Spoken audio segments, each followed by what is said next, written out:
Today I'm at Camden Town Underground Station. I'm going to be doing the Charles Dickens walk. So I'll be starting here at Camden Underground Station and finishing at Holborn. Just give you a panoramic view of where I am. Now this is Camden High Street North, which leads into Chalk Farm Road and up towards Camden Market. What I'm going to do, when you leave the station, turn left and we'll be crossing the High Street over there beside the bank. That was so scary. Now that's where I've just come from, Camden Town Underground Station. As this is the Charles Dickens walk. Now what we're going to do now is we're going to cross over by the right here towards the Wales End Public Coast and just continue straight along Greenland Road. I think it's Greenland Road. Anyway, we'll just continue straight in front.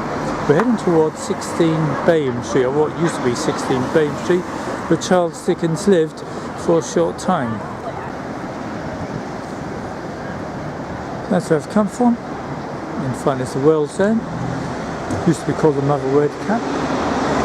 All we do is just continue till we get onto Bayham Street, which is in front. I don't know if you can see the blue plaque on the wall, but that marks the spot where Charles Dickens and his family stayed in 1822. Charles Dickens' father worked for the Navy Office and was transferred to London from Chatham to work at Somerset House. Now, Charles Dickens was only 10 years old when he came here and he wasn't very happy. They didn't stay long here. Within a year, they moved up to 4 Gower Street. It seems Charles Dickens' father, John, liked to spend money. He had expensive taste, if I might put it. Anyway, by the end of 1823, they moved up to 4 Gower Street and his wife, Elizabeth, opened up a girls' school. The only problem is they had no pupils and they went bankrupt. Charles's father was sent to jail, the Marshalsea Debtors Prison in Suffolk.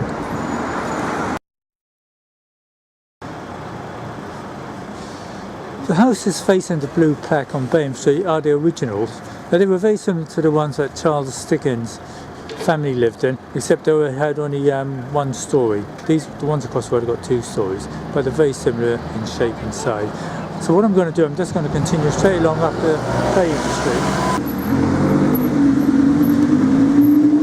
When you get to this point on Bayham Street, we're going to bear to our right into Pratt Street. Pratt Street is named after Charles Pratt, the person whose name Camden is named after. We continue to the end and then bear to our left along Camden High Street. I'll just give you a panoramic view. I'm here on Camden High Street now. That old pub they used to call the Brighton, believe it or not, a few years ago. But anyway, we're just, as I said, going to turn left and continue down, heading towards Mornington Crescent.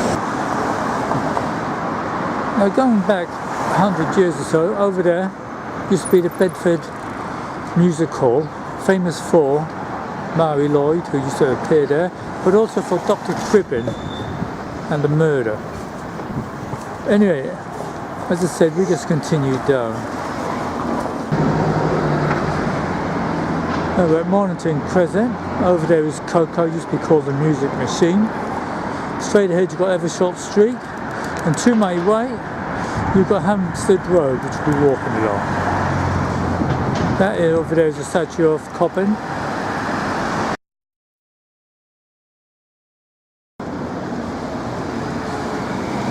Now in February 1824, John Dickens, Charles Dickens' father, was sent to the Marshalsea Debtors Prison in Suffolk. Now he stayed there for about 3 or 4 months. He wasn't released until May, only because his mother died and left him £450, enough money to pay his debts. At the same time, poor Charles Dickens was working at an old boot polish factory down by Hungerford Steps, which is now Charing Cross Station. Now, if it wasn't for Charles's father, he would have been still working there because his mother, Elizabeth, didn't think it was worth John going back to school, Charles Dickens going back to school. In front is the old Carey's cigarette factory, Black Cat Cigarettes. Now it's funny, Camden Town was famous for cigarettes and making gin. Anyway, we just continue along in front.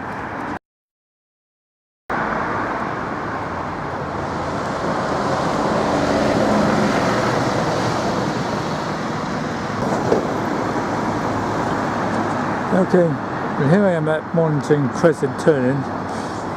Walter Sickert lived here at number 6. Now he was quite famous, he's a quite famous painter. In fact, he was accused of being Jack the Ripper. Now he's done a lot of paintings in the Bedford Music Hall. But here, on my left, where if you see that plaque there, was the home of George Cruikshank.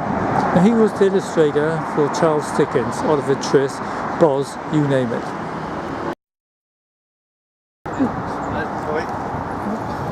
George Cruikshank lived here with his second wife. And we're on Hampstead Road now, and what we'll be heading towards is the school where Charles Dickens went to after leaving the boot polish factory. Wellington House Academy, which is just, or was just in front, it's been demolished now, but we'll show you where it was. Now it's here on the corner of Granby Terrace and Hampstead Road. Let's give you a view. That where the Wellington House Academy was, and where Charles Dickens attended to learn Latin, maths, English, etc. He only stayed here for 2 years, left in 1827 to take up a job at Ellis and Blackmore as a law clerk. I'll just give you a panoramic view. And over here you've got the railway lines, which takes you all the way to Euston. And if you ever read Dombey and Son, it gives a good description of the turmoil and the chaos caused during the construction. Anyway, we just continue straight. Just give you a view of what's happening. HS2, all this redevelopment is all thanks to HS2, high-speed train. Over there, not so long ago, was the National Temperance Hospital. We carry along Hampstead Road here till we get up by Warren Street. Now it's here along Hampstead Road that poor Charles was forced, or not forced, but had to sell all the family's belongings. When the family moved from 16 Bain Street up to 4 Gower Street, and his mother wanted to open up a school, the only problem is no one wanted to attend the school. The debtors and the creditors were banging on the door looking for money. His father was sent to jail, and he had no choice but to sell everything they owned and then work at the Warren's boot polish factory. Anyway, what we're going to do, we're going to carry on across over by Warren Street, and we'll be heading along towards Cleveland Street. Okay, we'll be passing Warren Street station and taking the first turn in on the right. Now the reason why Euston Road and all the other roads along here are so wide is that back in 1760 the only way to thwart highwaymen was to have wide roads so they can see any danger. As I said, we turn right here, heading towards Fitzroy Square.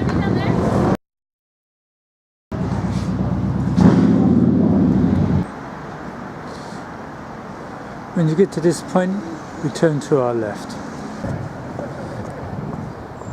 As I said, we turn left into Fitzroy Street, which leads into Fitzroy Square.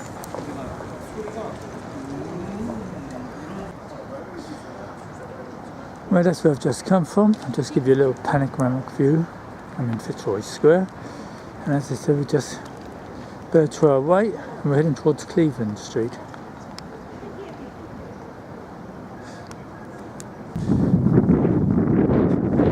Fitzroy Square to Grafton Way. We turn left, and we're heading towards Cleveland Street.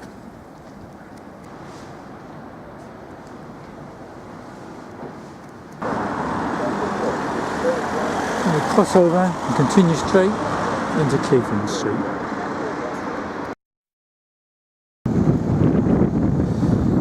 Okay, this is the entrance to the BT Tower. Years ago, you used to be able to have a meal here.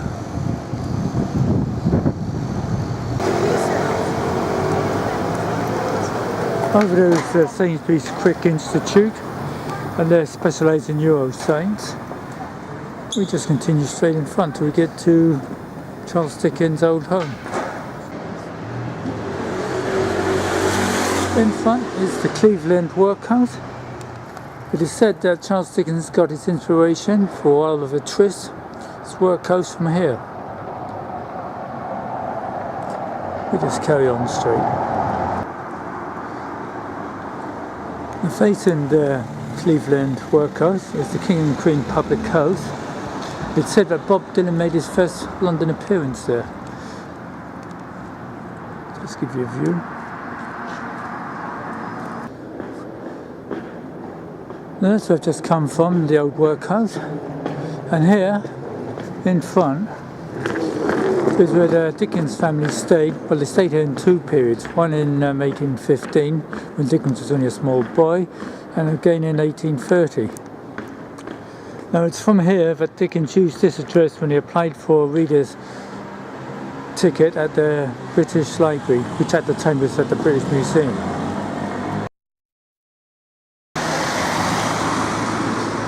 Now the next stop is the British Museum, so what we're going to do, we're just going to continue straight in front along Good Street. Now at the end of Cleveland Street, all we do is cross over at the lights, bear to our left and continue up, and we're going to be taking a turn in on our right. Right, that's where I've just come from, I've crossed over, and all we do now is just continue in front. And we take the next turn in on the right.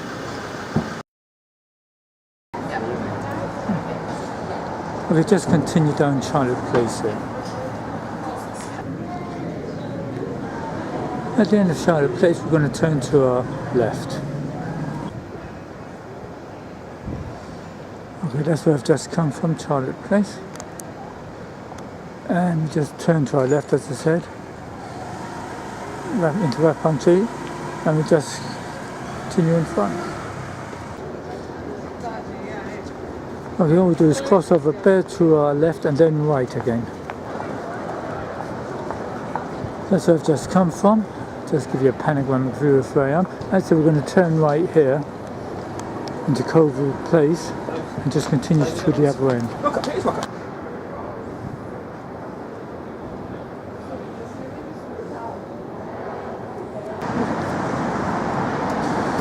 Just give you a panoramic view of where I am. As I said, we're going to cross Tottenham Court Road here and straight into Store Street.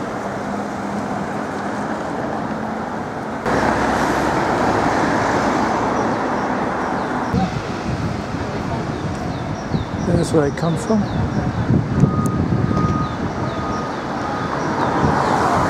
Up there, if you continue straight, you come to Warren Street.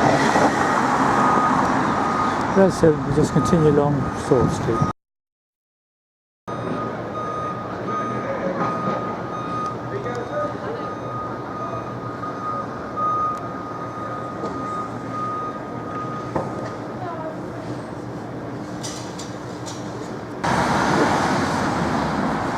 Now the building on my left is the London School of Hygiene and Tropical Diseases, and dead ahead is Senate House, designed by Charles Holden. We just cross over Gower Street and continue in front towards Senate House.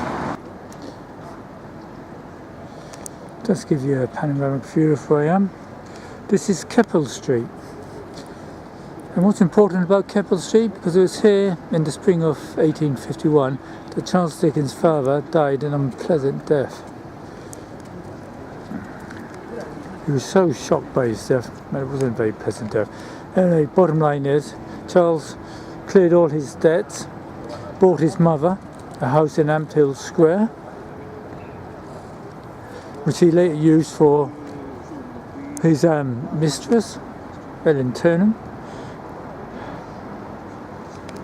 So what we're going to do now is bear to our right, and the building in front is the British Museum, or the back end of the British Museum. As I said, this is the back end of the British Museum. Now if you want to get into the museum quickly, this is the best way to do it. On the other side, on Great Russell Street, you got all the tours, etc. Now it's here where Charles Dickens got his reader's ticket, and he used the address in Cleveland Street as his main abode. Anyway, we continue to the end of Montague Place here, and we'll be going through Russell Square, and we're heading towards the Corwin Museum.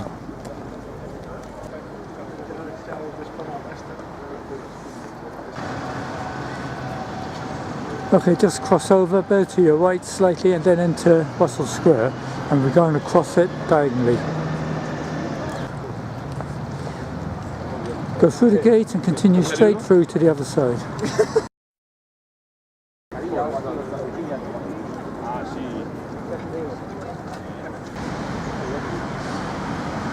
Okay, we leave the gates here, cross over Southampton Row and along Bernard Street past Russell Square Underground Station.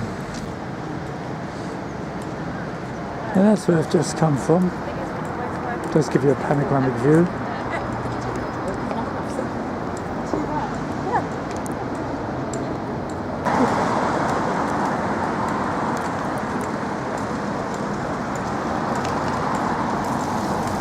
As I said, we just cross over and continue straight into Bernard Street.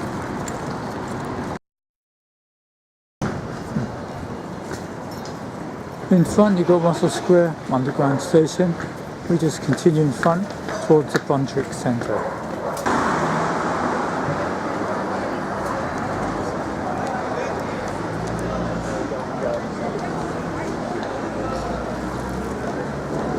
That's where I just come from.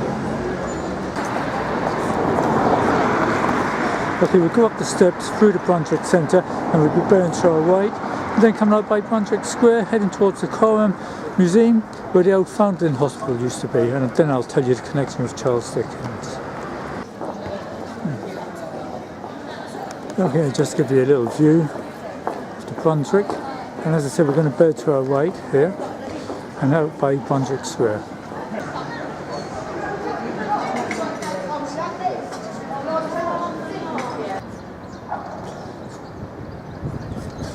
Okay, all we do is go down the steps, cross over through the gates into Brunswick Square and bear to our left, and we're heading towards the old Foundling Museum. That's where I came in. Just give you a panoramic view of where I am. I'm in Brunswick Square. And all we do is continue round and we'll be taking the next turning out by the Foundling Museum. Right in front is Foundling Museum.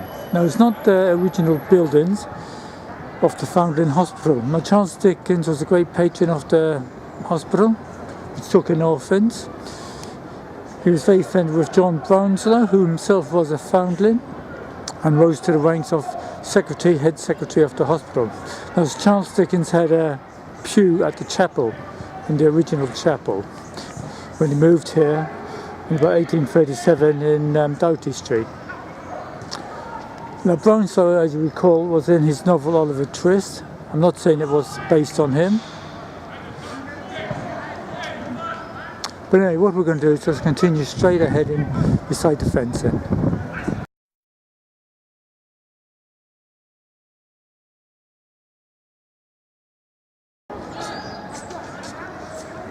Charles Dickens wrote an article in the Household Words describing how it was for children to be admitted into the Foundling Hospital.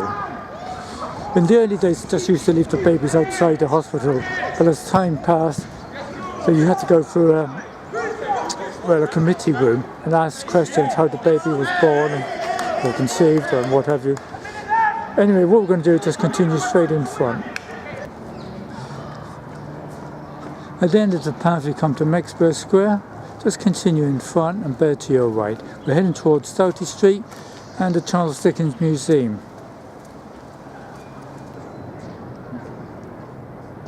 Right, that's where I just come from, Mexborough Square. And as I said, we're going to turn to our right, continue straight on in front, cross Guildford Street and then into Doughty Street towards Charles Dickens Museum.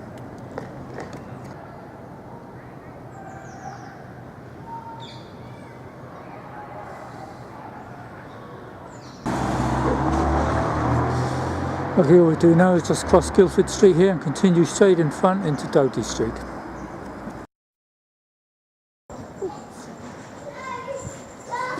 In front is 48 Doughty Street, Charles Dickens' home. Back in 1837. Now he moved here with his wife Catherine and her sister Mary. But unfortunately, no sooner had they moved in, poor Mary, she was only 17, died, and it broke Charles's heart. Now it's here that he wrote some of his best works, Oliver Twist. Just give you a panoramic view. And what we're going to do, we're going to continue straight ahead, walking straight into John Street and towards Lincoln's Inn.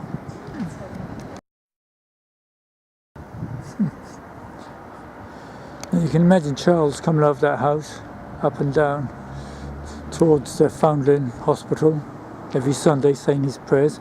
He had a pew there, or paid or rented a pew at the chapel in the Foundling Hospital. As I said, we just continue straight in front. Just continue till we get to Fairballs Road. In front is Lincoln's Inn Field. And what we're going to do, we're going to cross over Fairballs Road. Now during the week, Monday to Friday, you can go into these gardens here, Gray's Inn. Now if you continue straight in front, you come out by Fields Court. Now if you turn to your left by Fields Court, you come into South Square. Now in South Square was the buildings of Ellis and Blackmore, where Charles Dickens worked in 1827 as a law clerk. Now it's there that he studied shorthand and started his career as a journalist. Okay, that's where I've just come from. Just give you a view of where I am. Over there is Holborn Public Library. And beside me is the entrance into Gray's Inn. Now during the week the gates are open and you're allowed to go through Gray's Inn, but on the weekend it's closed. So what we're going to do, we're going to have to take this turn in here on my left, Jockey's Field. Right, I'm in Jockey's Field. We just continue to the end till we get to Bedford Row. Right, that's where I've just come down, Jockey's Field, from Fairballs Road. And we just turn the corner here, and then we're going to take the first turning on the left onto High Holborn.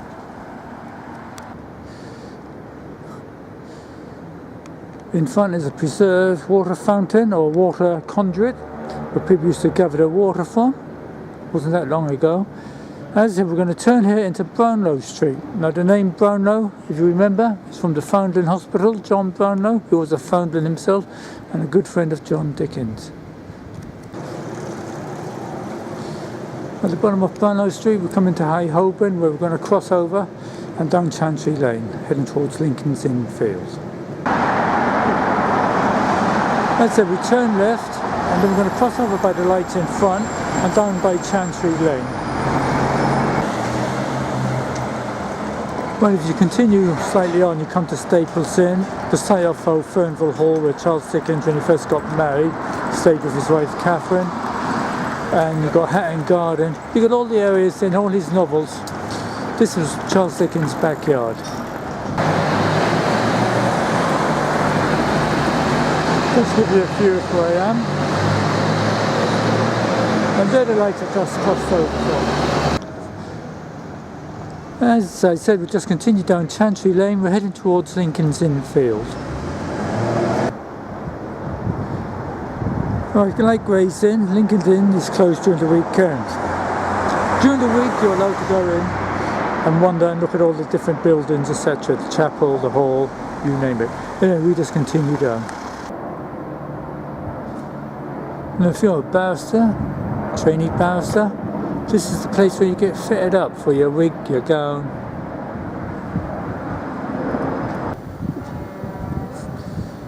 Now if you continue straight ahead, you come out by Fleet Street. There's a building here is King's College. Building on the right is the Law Society, governing all solicitors. What we're going to do is turn to our right here, and we're coming up, as I said, by Lincoln's Inn, heading towards the Old Curiosity Shop. Okay, I've just turned into CAREY Street. Just give you a view of where I am. Now in front is the back end of the Royal Courts of Justice, which face onto Fleet Street. But we just continue ahead and we'll be burned to our right, next right.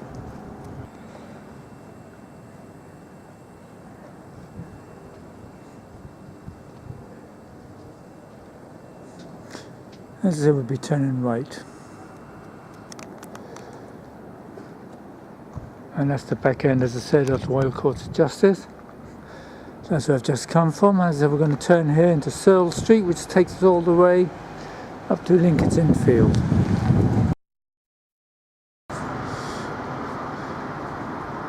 Now during the week, as I said, you can come through here. In fact, it's a lot quicker going through here and then straight out by Chancery Lane instead of going all the way as Reed did today. But anyway, I'll just give you a panoramic view of where I am. In front is Lincoln's Inn Fields, and that was the place of execution. It was well, a place of many things, in fact. In fact, a few years ago it was a squatter's encampment. So what we're going to do now, we're just going to continue along here, and then we're going to go to the old curiosity shop, and then round by where John Foster, the prelude on the biography of Charles Dickens, lived, and then we'll just pass John Soames Museum, and then the walk will end by Holborn Underground Station. Now behind all those portal cabins is, or was, the Hunterian Museum, which had exhibits of all manners of bones and skulls and you name it. Now that's where I've just come from. I'll just give you a panoramic view of where I am. And that's Lincoln's Inn Fields itself. I'm going to head on towards the curiosity shop. Now the main road in front is Kingsway. I'm still on Lincoln's Inn. Now all I'm going to do is turn down here on my left and we'll come out by the curiosity shop. Right, that's where I just come from, Lincoln's Inn. It's only a short distance around the corner here. And here we have what they call the old curiosity shop, Charles Dickens. Well, in fact, this is not the curiosity shop. It's an enterprising young man who suddenly decided to set himself up as the curiosity shop.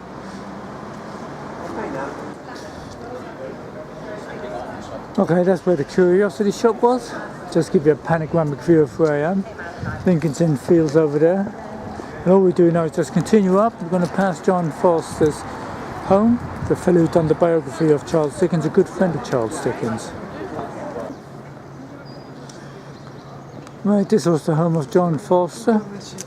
As I said, a good friend of Charles Dickens, the man who wrote his biography after his death.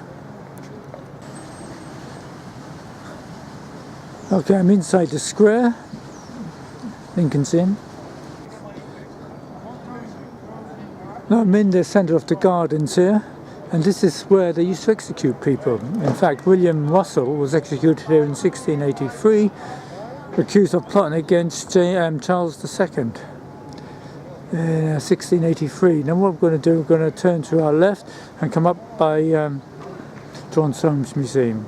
And then we'll be heading to Holborn Underground Station where the Charles Dickens walk ends.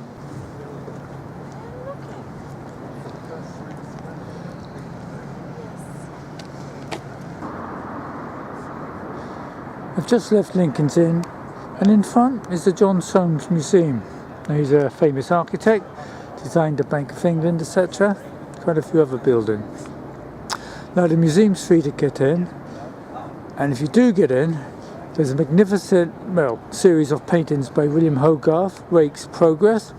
William Hogarth was a great friend of the founder museum, and he designed their emblem, everything.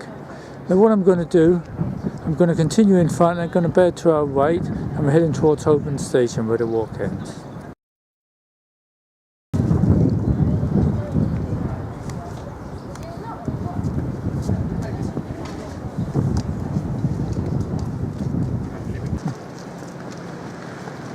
Right, that's where I've just come from, the John Soames Museum. And all we do now is turn right into Gate Street and straight round out by Holborn Underground Station.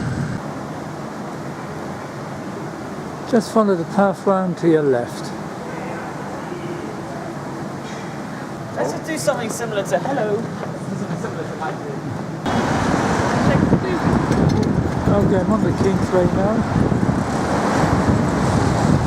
And as I said, we're outside Holborn Station. This is the end of the Charles Dickens walk. I hope you enjoyed it.